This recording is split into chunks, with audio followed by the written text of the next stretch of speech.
Hello dear students, जैसा कि आप जानते हैं मैकेनिकल प्रॉपर्टीज ऑफ लिक्विड वाला जो पार्ट है वो थोड़ा सा बच्चों के लिए चैलेंजिंग होता है। क्यों? क्योंकि आप उसमें कम प्रैक्टिस करते हैं। इसीलिए ये जो लेक्चर हम यहाँ पर ले रहे हैं, यहाँ पर पास्कल लॉ, हाइड्रोस्टैटिक पैराडॉक्स और surface tension, flow of fluid, Bernoulli's theorem, Archimedes principal वगैरह वगैरह के बारे में यहाँ पर डिस्कस करेंगे। हेलो, गुड इवनिंग स्टूडेंट्स, कैसे हैं बेटा? How are you? बेटा आज के लेक्चर में हम हाइड्रोस्टैटिक की बात, हाइड्रोस्टैटिक का मतलब है फ्लूइड एट रेस्ट। अगर कोई लिक्विड है किसी वेसल में, किसी जगह पर अगर लिक्विड है वो अगर रुका हुआ है तो उसका क्या इफेक्ट होगा, हम इसकी बात करेंगे। Liquid at rest, fluid at rest या हाइड्रोस्टैटिक। इसमें सबसे पहले हम बातचीत करेंगे प्रेशर की।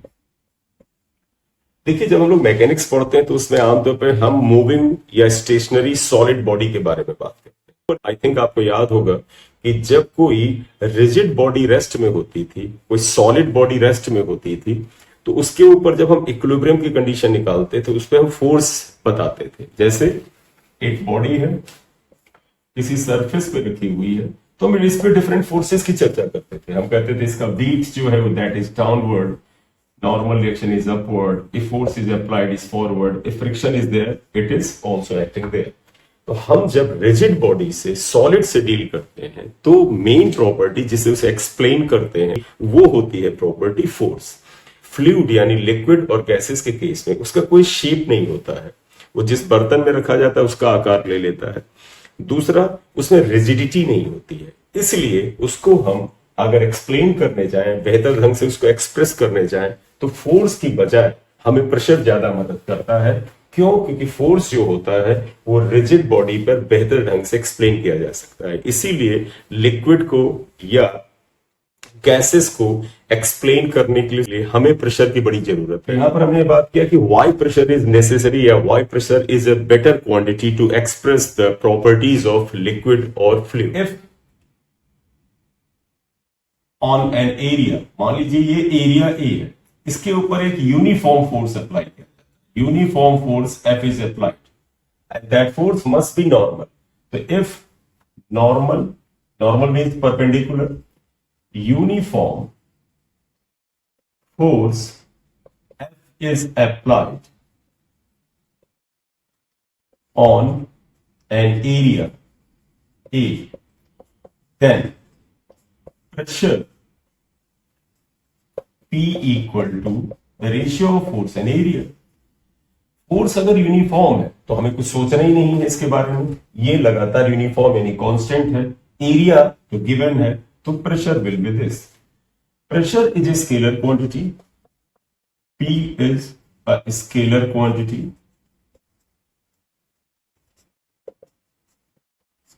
यूनिट की अगर आप बात करें, यूनिट ऑफ पी आइए, देखो न्यूटन पर मीटर स्क्वायर, न्यूटन पर मीटर स्क्वायर या पास्कल। मैं एसआई यूनिट की बात कर रहा हूं। सीजीएस यूनिट लेंगे डाइन पर centimetre square. CGS unit naturally बेटा फोर्स इज डाइन पर सेंटीमीटर स्क्वायर, करेक्ट। अब नेक्स्ट बात आती है, what is the dimension formula? What is the dimensional formula? Dimensional formula of P बड़ा क्लियर है, P equal to F upon A है। F का dimension MLT minus 2, area is L square. देखें बेटा तो ये कैंसिल हुआ, तो ML minus 1 T minus 2, this is the dimensional formula. तो pressure is the ratio of the normal force on per unit area of cross section, this force should be uniform। अब आपके मन में ये बात आएगी, अगर फोर्स नॉन यूनिफॉर्म हो, जब बेटा फोर्स नॉन यूनिफॉर्म होगा तो फिर छोटा छोटा एरिया लेंगे, हम उसकी बात करते हैं, आप इसे नोट कर लें। अब नेक्स्ट बात आती है कि अगर फोर्स वेरिएबल हो तो, इफ फोर्स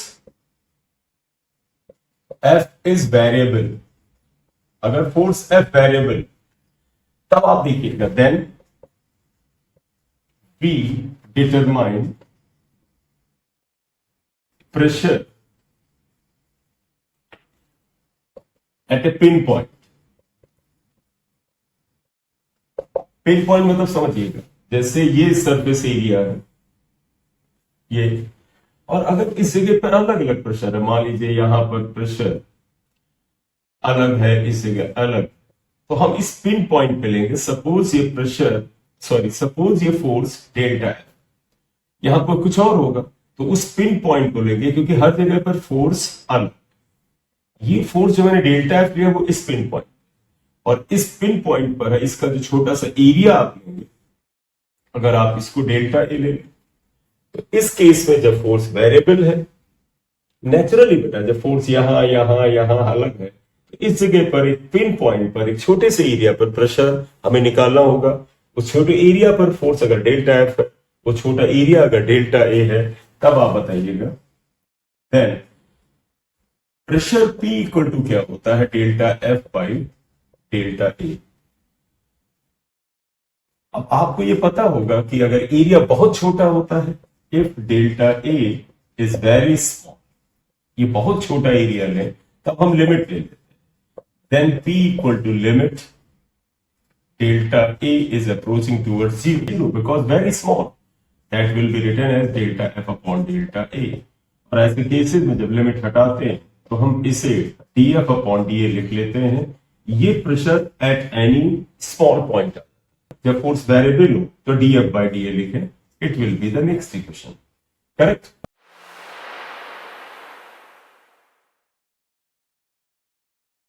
एक एग्जाम्पल लेते हैं बेटा, एग्जाम्पल के मैंने डायग्राम बनाया है। इज अ पेन, ये पेन है, इसका एक टिप है बेटा, इस टिप का एरिया 0.5 mm स्क्वायर है। अगर ऊपर से इस पर एक फोर्स 10 न्यूटन का लगाया जाए, then what is the pressure at the tip of the pen, तो pressure at the tip of the pen P equal to बेटे देखिएगा F अपॉन एरिया ही होता है। F इज 10 न्यूटन, एरिया 0.5, ये mm में दे रखा है, इसे मीटर स्क्वायर में रखना है, और तुम्हें पता है कि 1 mm में 10 पावर -3 मीटर होता है, 10 पावर -3 मीटर का square. Therefore P equal to F is 10 upon 0.5 into 10 power -3 square, 10 power -6 metre square आएगा। ऊपर न्यूटन है बेटा, अंडरस्टूड है, तो 10 इंटू 10 पावर 7 अपॉन 0.5, आप इसे डेसिमल हटाएंगे तो 100 आएगा, ये 20 आ जाएगा, तो 20 इंटू 10 पावर 7 न्यूटन पर मीटर स्क्वायर का प्रेशर होगा। आप देखें बहुत ज्यादा प्रेशर है, क्यों? क्योंकि फोर्स भी ठीक ठाक है लेकिन एरिया छोटा है, और आप इस फार्मूले से देखें अगर area is smaller than pressure will be more. इसीलिए बेटा किसी पिन पे आप थोड़ा सा भी अगर एक हैमर से स्ट्राइक करते तो अच्छी खासी वो पिन किसी हार्ड सरफेस में इंसर्ट कर जाती है, उसके अंदर चली जाती है। क्यों? छोटी फोर्स से ही अच्छा खासा प्रेशर पैदा होता है। कैलकुलेशन एक बार चेक कर लीजिएगा, हो गया बेटा। नेक्स्ट आइएगा, एक डेफिनेशन यहां पर पढ़ना इंपॉर्टेंट है, that is density. Next term is density, rho से लिखते हैं।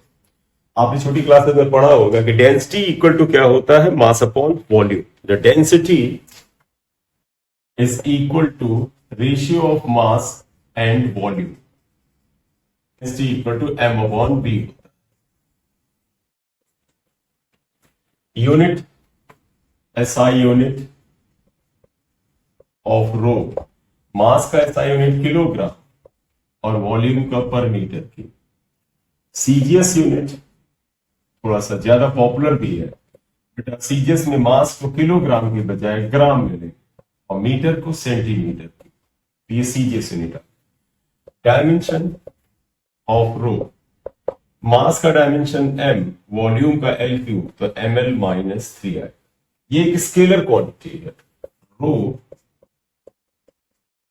इज अ स्केलर क्वांटिटी, ये एक स्केलर क्वांटिटी होती है।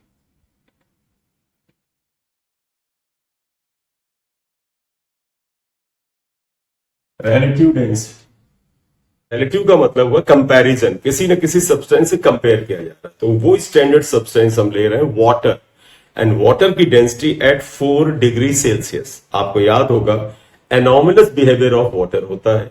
वाटर को जब 0 डिग्री सेल्सियस से हम हीटअप करना शुरू करते हैं तो टेम्परेचर के साथ उसका वॉल्यूम बढ़ने के बजाय घटता है। या आपने देखा होगा कि ऑर्डिनरी सब्सटेंसेस को अगर हम हीटअप करें तो हीटअप करने पर, टेम्परेचर बढ़ने पर वॉल्यूम बढ़ता है, लेकिन वाटर में 0 डिग्री से 4 डिग्री सेल्सियस तक जब आप हीट अप करते हैं तो वॉल्यूम बढ़ने की बजाय घटता है। धीरे धीरे 4 डिग्री सेल्सियस पर और धीरे धीरे 4 डिग्री सेल्सियस पर 4 डिग्री सेल्सियस पर इसका वॉल्यूम मिनिमम हो जाता है। और जब वॉल्यूम मिनिमम हो जाएगा तो डेंसिटी मैक्सिमम हो जाती है।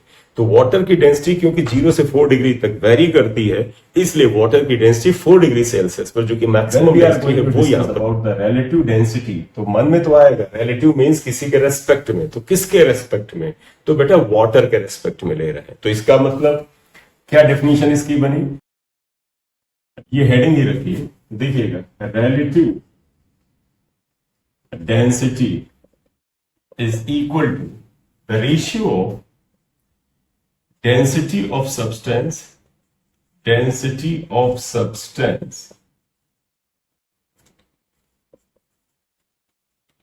divided by density of water कितने डिग्री सेल्सियस पर? At 4 degree Celsius. ये इसका कंसेप्ट है। इस आधार पर अगर रिलेटिव डेंसिटी ऑफ सब्सटेंस की बात करें, that is the ratio of the density of substance divided by density of water density of water 4 degree Celsius. Naturally बेटा ये भी डेंसिटी दोनों का यूनिट और डायमेंशन सेम है, कैंसिल होगा, इसलिए रिलेटिव डेंसिटी का कोई भी डायमेंशन या यूनिट नहीं होता है। It has no dimension and unit इसका कोई भी डायमेंशन और यूनिट नहीं होता। इसका मतलब ये यूनिट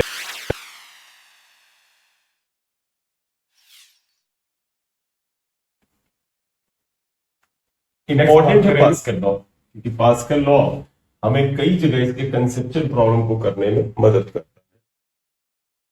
और काफी इंपॉर्टेंट लॉ पास्कल लॉ। जब लिक्विड एट रेस्ट होता है, यानी लिक्विड रुका हुआ होता है, तो उस समय पास्कल ने कुछ नियम निकाले, उन्हें जरा ध्यान से देखिएगा। मान लीजिए एक वेसल में लिक्विड कुछ हाइट तक भरा, यहां तक भरा। अब पास्कल ने क्या किया? उसने कहा क्योंकि लिक्विड इज एट रेस्ट, तो आप लिखेंगे इफ लिक्विड, या बेटर वर्ड होगा फ्लूइड, इज एट रेस्ट और moving with constant velocity in horizontal direction, having acceleration along या in vertical direction। तुम कहोगे ये क्यों बेटा? वर्टिकल डायरेक्शन में एक एक्सेलरेशन जी हमेशा मौजूद। तो या तो लिक्विड रुका हुआ हो, या कांस्टेंट वेलोसिटी से हॉरिजॉन्टल डायरेक्शन में मूव कर रहा हो, यानी कि हॉरिजॉन्टल एक्सेलरेशन कुछ नहीं होगा, और या फिर सिर्फ वर्टिकल एक्सेलरेशन मौजूद हो, जैसे कि जी हमेशा मौजूद होता है। तो देखो बेटा ये लिक्विड रुका हुआ है, इसके अंदर का हर मॉलिक्यूल जो है वो अपनी जगह पर रुका हुआ स्टेशनरी है। तो आप ऐसा करो, इसके अंदर यहां पर एक क्यूब अज्यूम करो। आप एक क्यूब को अज्यूम करिए, ये हमने ले लिया क्यूब। सिर्फ दिमाग में अज्यूम करना, इस क्यूब का सारे फेस का each face of the cube is same. ऊपर से फोर्स अगर मान ले देते हैं आप, ऊपर से कुछ फोर्स अगर आप F1 लगाएं, नीचे फोर्स अगर आप F2 लगाएं, इधर से फोर्स अगर आप F3 लगाएं, और इस तरफ से फोर्स अगर F4 लगाएं, या किसी और भी डायरेक्शन से फोर्स लगाएं, तो आप देखिएगा बेटा अगर इस डायरेक्शन में फोर्स आपने F3 लगाया, इधर F4 लगाया, इधर F1 एंड F2, क्योंकि आप मान लीजिए लिक्विड के अंदर एक छोटा सा और बहुत ही छोटा सा क्यूब मानिएगा, मतलब ये एलिमेंट्री क्यूब है, तो ऊपर से फोर्स अगर F1 लगेगा, नीचे से फोर्स F2 लगेगा, और क्योंकि लिक्विड रेस्ट में है, इसका मतलब ये इमेजिनरी क्यूब ही रेस्ट में होगा, तो आप देखिएगा since liquid is at rest, that is in equilibrium, यानी इक्विलिब्रियम की स्टेट है यहां पर, करेक्ट। इक्विलिब्रियम का मतलब हुआ F1 इक्वल टू F2 और F3 equal to F4। Vertical force एक दूसरे के बराबर है, हॉरिजॉन्टल फोर्स एक दूसरे के बराबर है। ये बहुत छोटा क्यूब है, आप इसके अंदर for F1 should be equal to F2 and F3 equal to F4। क्यों? क्योंकि रेस्ट में है इक्विलिब्रियम। अब अगर आप प्रेशर के हिसाब से बात करें, इस फोर्स की वजह से यहां पर कुछ प्रेशर पैदा हुआ, तो मान लो यहां प्रेशर P1 पैदा हुआ, यहां पर P2 पैदा हुआ, इस जगह पर P3 प्रेशर पैदा हुआ, यहां पर P4 पैदा हुआ, ये वाला। तो आपको ध्यान होगा P equal to F upon A होता है, इसलिए F इक्वल टू PA होता है। तो हम F1 को लिख सकते हैं P1A, F2 को P2A, बेटा इसी इक्वेशन की मदद से, F इक्वल टू PA की मदद से। एरिया बेटा ये जो फेस है इनके एरियाज है, और एरिया सेम है क्योंकि क्यूब माना है, क्यूब का एरिया सभी फेस का सेम होता है। ये कैंसिल होगा, इसका मतलब P1 इक्वल टू P। यहां पर देखिएगा, ये भी आप लिख दोगे बेटा P3A इक्वल टू P4A, ये कैंसिल होगा, इसका तो P3 इक्वल टू P4। लगो लो आप क्या, मतलब एक या कांस्टेंट वेलोसिटी से हॉरिजॉन्टल डायरेक्शन में मूव कर रहा है, तो उसके हर पॉइंट पर प्रेशर सेम होता है और हर डायरेक्शन में सेम होता है, और इससे रिलेटेड प्रेशर सबके सब सेम है। ये पास्कल लॉ। तो पास्कल लॉ क्या कहता है? If liquid is at rest, pressure is equally distributed in all directions. Therefore, by Pascal law, number one, if liquid, your fluid, is at rest, then pressure is same at all points at the same level या same height। Correct. दूसरा, pressure is same at the in same height, point same height पे। आइए देखिएगा, example लेते हैं। मान लीजिए कहीं पर ये लिक्विड है और लिक्विड रेस्ट, तो आप देखिएगा अगर सेम लेवल पे एक पॉइंट हम ए ले लें, सेम लेवल पे पॉइंट बी ले लें, तो निश्चित रूप से प्रेशर क्या होगा, थोड़ा सा इन दोनों पॉइंट पे प्रेशर क्या होगा, सेम। पॉइंट सी हम ले लें, इस जगह पे पॉइंट डी ले लें, इन दोनों पे सेम होगा। लेकिन आपको पता है डी पर प्रेशर बी से ज्यादा। क्यों? क्योंकि डी थोड़ा ज्यादा गहराई पर है, अगर ज्यादा गहराई पर है तो लिक्विड का प्रेशर ज्यादा है। हम उसकी चर्चा आगे करेंगे, प्रूव करेंगे। यहां पर देखिएगा, since liquid is at rest, liquid is at rest, therefore बेटा pressure at A, Pascal law से pressure at the same level must be same, and pressure at C is equal to pressure at D. B और D पे same नहीं होगा, ए और सी पे same नहीं होगा। जो पॉइंट सेम लेवल पे हैं उन पे प्रेशर सेम। तो इसमें एक चीज और यहां पर हमें बताया कि बेटा आप देखिएगा, बेटा प्रेशर इस जगह पर और इस जगह पे सेम नहीं होगा। इसका मतलब यहां पे प्रेशर थोड़ा ज्यादा होगा, यहां कम होगा। क्यों? क्योंकि यहां पर लिक्विड इतनी ऊंचाई तक है और लिक्विड का जो वेट है उसका दबाव यहां पर थोड़ा कम आएगा, और यहां पर लिक्विड ज्यादा ऊंचाई तक है, यहां पर लिक्विड का दबाव ज्यादा करेंगे कि लिक्विड की या फ्लूइड की जब डेप्थ बढ़ती चली जाती है, गहराई बढ़ती जाती है, तो प्रेशर ज्यादा होता है। वो कितना ज्यादा होता है उसे डिराइव करेंगे नेक्स्ट लेक्चर में, बेटा हम इसको बात करेंगे, और हाइड्रोस्टैटिक पैराडॉक्स एक्सेट्रा चीजों पर बात करेंगे। Thank you very much for watching the video. Thank you very much for watching the video. अगर चैनल को सब्सक्राइब नहीं किया है तो